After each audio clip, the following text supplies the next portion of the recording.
So hello everyone. आज हम लोग BCA का कोर्स कोड BCS 011 जो कि computer basics and PC software है वो पढ़ेंगे। तो उसका फर्स्ट ब्लॉक आज हम पढ़ेंगे, जिसका फर्स्ट यूनिट पढ़ेंगे जो है computer their origin and applications. तो इसका इंट्रोडक्शन है कुछ इस प्रकार से। कहता है कि the word computer comes from the word compute which means to calculate. तो कंप्यूटर जो वर्ड है वो कहाँ से आता है? कंप्यूट शब्द से आता है, जिसका मतलब होता है कैलकुलेट करना, गणना करना। तो कंप्यूटर का डिफिनेशन क्या कहता है कि computer is an electronic device which performs 3 basic tasks, that is inputting, processing and outputting. तो कंप्यूटर एक इलेक्ट्रॉनिक डिवाइस है जो 3 मूलभूत कार्य करता है। वो क्या है? इनपुटिंग मतलब अपने अंदर इनपुट लेता है, प्रोसेसिंग उस इनपुट लिए गए डेटा को प्रोसेस करता है, एंड आउटपुटिंग उस डेटा के ऊपर ऑपरेशंस लगा के कुछ प्रोसेस करके और रिक्वायर्ड रिजल्ट प्रोवाइड करता है, जो कि आउटपुट होता है। तो computer accepts the input through various input devices. Input कैसे लेता है? वेरियस इनपुट डिवाइसेज के थ्रू, जैसे keyboard, mouse etcetera etcetera, scanner हो गए। Performs different operations required by the user, और यूजर को जिस रूप में यूजर डेटा देता है तो यूजर के रिक्वायरमेंट के अनुसार उस पर प्रोसेस करता है, उस डेटा को प्रोसेस करता है और जनरेट्स द रिजल्ट, और उसके ऊपर जो रिजल्ट आता है वो यूजर को प्रोवाइड करता है। यूजफुल रिजल्ट प्रोवाइड करता है, यूजफुल डेटा प्रोवाइड करता है, रॉ डेटा लेके यूजफुल डेटा प्रोवाइड करता है। Hence, a computer is a data processing device. इसीलिए कंप्यूटर को डेटा प्रोसेसिंग डिवाइस भी कहा गया है। तो development of computer started from abacus and it's journey of development is still going on. तो कंप्यूटर का जो डेवलपमेंट है वो एबेकस से आया, और इसका अभी डेवलपमेंट अभी भी चल रहा है। तो आगे देखते हैं ओरिजिन ऑफ कंप्यूटर्स। तो कंप्यूटर आखिर आया कहाँ से? तो लोगों को जो रिगरस इफर्ट रहा, जो कठिन एफर्ट लगाया लोगों ने बड़े बड़े नंबर्स को गिनने के लिए, इसी एफर्ट से कंप्यूटर का जन्म हुआ। तो इस गणना करने की जो एफर्ट लोगों ने लगाई, तो इसमें बहुत सारे नंबर सिस्टम आए, जैसे कि Babylonian system of numeration, Greek system of numeration, Roman system of numeration और इंडियन सिस्टम ऑफ न्यूमरेशन। और इन सब में से इंडियन सिस्टम ऑफ न्यूमरेशन को यूनिवर्सली माने all around the world accept किया गया है। और यही जो डेसिमल सिस्टम ऑफ न्यूमरेशन है, जो 0 to 9 का जो नंबर हम यूज करते हैं किसी भी नंबर को लिखने के लिए, ये यहीं से आया था, इंडियन सिस्टम ऑफ न्यूमरेशन से ही। तो आगे कहता है एबकस। तो एबकस आज से 5000 साल पहले चाइना में डेवलप हुआ था, 3000 BC के अराउंड। इसे कैलकुलेटिंग बोर्ड भी कहते हैं। और एंशियंट टाइम से बहुत सारी सभ्यताएं इसे यूज करती आई हैं अरिथमेटिक कैलकुलेशंस करने के लिए। तो इसे काउंटिंग फ्रेम भी कहते हैं, also called counting frame. Abacus को काउंटिंग फ्रेम भी कहते हैं। तो एबकस एक ढांचा होता है, एक सांचा होता है, जिसमें कि वर्टिकल वायर्स लगे होते हैं, और हर वायर में 7 मोतियां होती हैं, 7 beads on each wire. A horizontal divider separates the top 2 bits from the bottom 5. और एक हॉरिजॉन्टल डिवाइडर होता है, जैसा कि इस फिगर में आप देख रहे हैं। तो वो ऊपर की 2 मोतियों को नीचे की 5 मोतियों से अलग कर देती हैं, और जिसे ऊपर की मोतियों को हेवन बीट्स बोला जाता है और नीचे की मोतियों को अर्थ बीट्स से जाना जाता है। The arithmetic calculations are performed by manipulating the beats by using the principle of positional weight of beats on a rack. तो इसमें कैलकुलेशन परफॉर्म करने के लिए कौन सा प्रिंसिपल यूज होता है? Principle of positional weight. अब आगे देखते हैं। इसके बाद हम लोग को पढ़ना है नेपियर बोन्स। तो जॉन नेपियर ने नेपियर बोन्स की इन्वेंशन की, नेपियर बोन्स की खोज की। ये एक मैथमेटिशियन थे और इन्होंने ही लॉगरिथम की खोज की थी। तो लॉगरिथम से लॉग्स जो थे वो मल्टीप्लिकेशन प्रॉब्लम को रिड्यूस कर दिए। लॉग्स के माध्यम से बड़े बड़े मल्टीप्लिकेशन प्रॉब्लम्स आसानी से सोल्व हो जाते थे। तो 1617 एनो डोमिनी में नेपियर बोन्स इन्वेंट हुआ, इसकी खोज हुई 1617 एडी में। किनके द्वारा? जॉन नेपियर के द्वारा। और इसका पर्पस था मल्टीप्लिकेशन, ओनली मल्टीप्लिकेशन। तो बोन्स क्या थे? तो bones are set of 11 rods side by side, products and quotient of large numbers can be obtained. तो बोन्स जो थे वो 11 रॉड्स रहते थे साइड साइड में लगे हुए, और उन्हीं को मैनिपुलेट करके उन्हीं के मदद से हम लोग बड़े बड़े नंबर का प्रोडक्ट और कोशेंट निकाल पाते थे। तो इसे बोन्स क्यों कहा गया, नेपियर बोन्स? क्योंकि ये बोन ऑफ आइवरी से बना होता था, हाथी दांत के जो हड्डी होती थी उनसे बना होता था, इसीलिए इसे नेपियर बोन्स कहा जाता था। आगे आता है स्लाइड रूल। तो इंग्लिश मैथमेटिशियन ई गंटर जो थे उन्होंने स्लाइड रूल की खोज की। तो इसका काम था एडिशन, सब्ट्रैक्शन, मल्टीप्लिकेशन और डिवीजन करना। मतलब चारों जो बेसिक अरिथमेटिक ऑपरेशंस होते हैं वो ये परफॉर्म करता था। Various forms during the 17th century, इसके बहुत सारे फॉर्म्स है 17th सेंचुरी में, बहुत सारे लोगों ने इससे और भी डेवलप किया। इसमें क्या होता था कि दो मूवेबल रूलर्स होते थे साइड बाय साइड लगे हुए, और actual distance from the beginning of the ruler are proportional to the logarithms of the numbers printed on the ruler.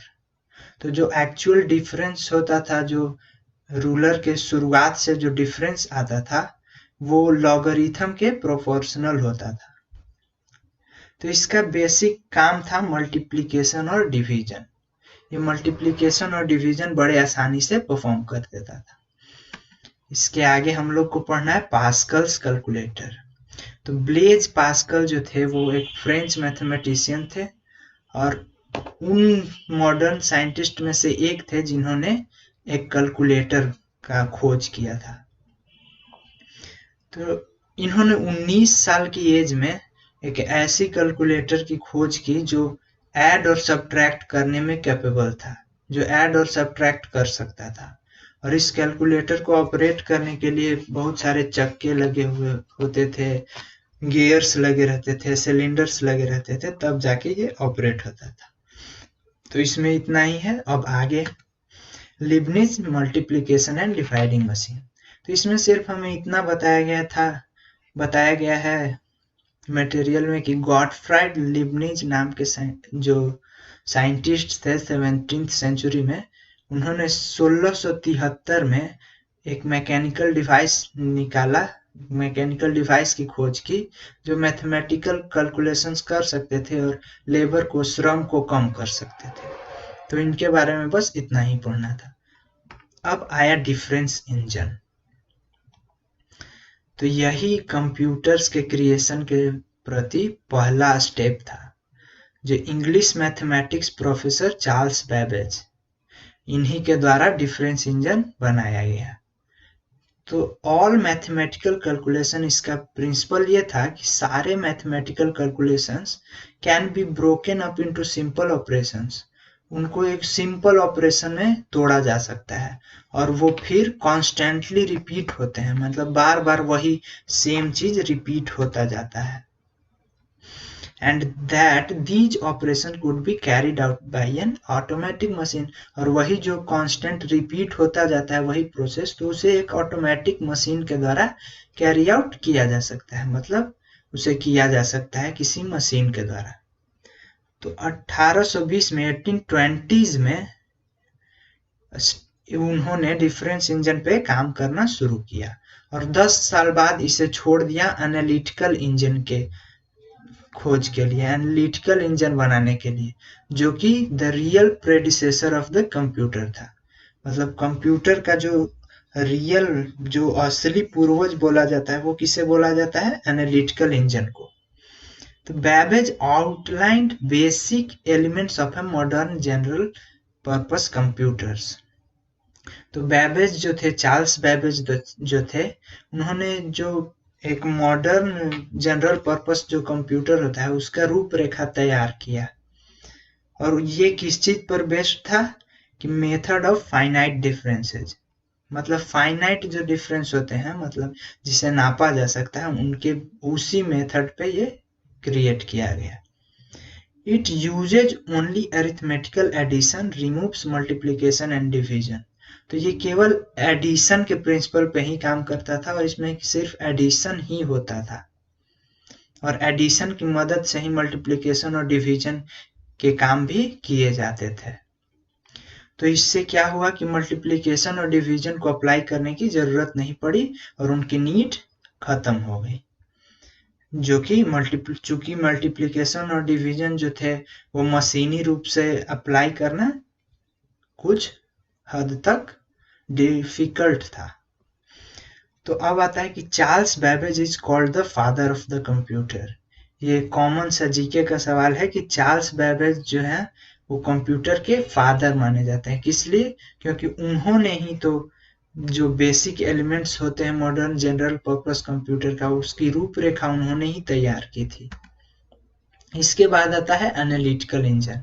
यही तो हमारा जो मॉडर्न कंप्यूटर है, जो कंप्यूटर है उसका रियल प्रेडिसेसर है, पूर्वज इसी को कहा जाता है। तो progression from arithmetic calculation to general purpose computation. तो केवल अरिथमेटिक कैलकुलेशन ना करके ये जनरल पर्पस जो भी कंप्यूटर के काम होते हैं उसके लिए इसे यूज में लाया गया, इसे इस उद्देश्य से इसे बनाया गया। ये भी also develop by Charles Babbage, ये भी चार्ल्स बैबेज के द्वारा बनाया गया था। Based for certain formulas, difference between certain values is constant. तो इसका प्रिंसिपल क्या था, ये किस चीज पर बेस्ड था कि कुछ सर्टेन फॉर्मूला, कुछ निश्चित फॉर्मूले के लिए जो डिफरेंस होते हैं कुछ निश्चित वैल्यूज का, वो हमेशा समान होता है, एक समान होता है। और इस एनालिटिकल इंजन का जो बहुत सारा फीचर है वो आज के मॉडर्न डिजिटल कंप्यूटर में भी पाए जाते हैं। जैसे कि इसके पास एक स्टोर था जो आज के ज़माने में जिसे हम मेमोरी कहते हैं, जहां नंबर्स और इंटरमीडिएट रिजल्ट्स को रखा जाता था स्टोर करके। सेपरेट मील प्रोसेसर, मील पहले इसे बोला जाता था जो आज प्रोसेसर बोला जाता है, where the arithmetic processing was performed, और यहीं पे अरिथमेटिक प्रोसेसिंग जो होता था वो परफॉर्म होता था। had an internal stock of 4 arithmetical function perform direct multiplication and division। और इसके पास इंटरनल स्टॉक होता था जहां पे 4 मैथमेटिकल फंक्शन, 4 एरिथमेटिकल फंक्शंस को स्टोर करके रख सकता था और डायरेक्ट मल्टीप्लिकेशन और डिवीजन परफॉर्म कर सकता था। इसकी और खासियत थी कि कंडीशनल ब्रांचिंग कर सकता था, लूपिंग था, micro programming, parallel processing, latching and polling etcetera. तो लॉजिकल स्ट्रक्चर जो था वो एनालिटिकल इंजन का वो सेम था जो आज के मॉडर्न कंप्यूटर्स का है, तो इसीलिए तो इसे रियल प्रेडिसेसर ऑफ कंप्यूटर्स बोला गया। तो आगे है mechanical and electrical calculator.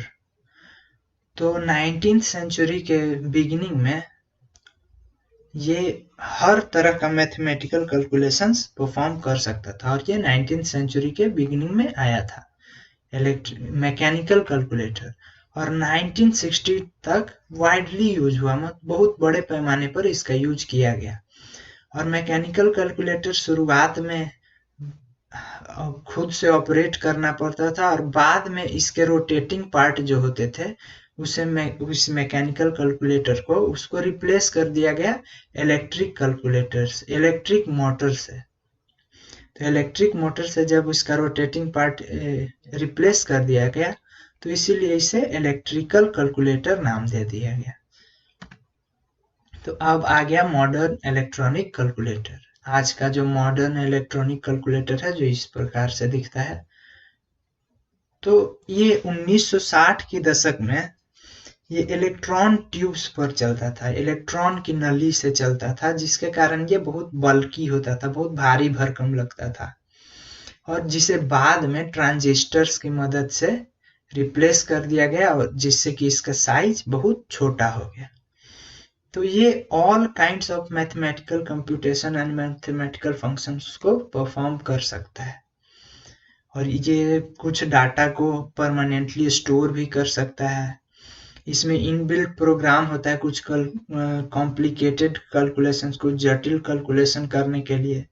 Contain a keyboard with buttons for digit and arithmetical operations.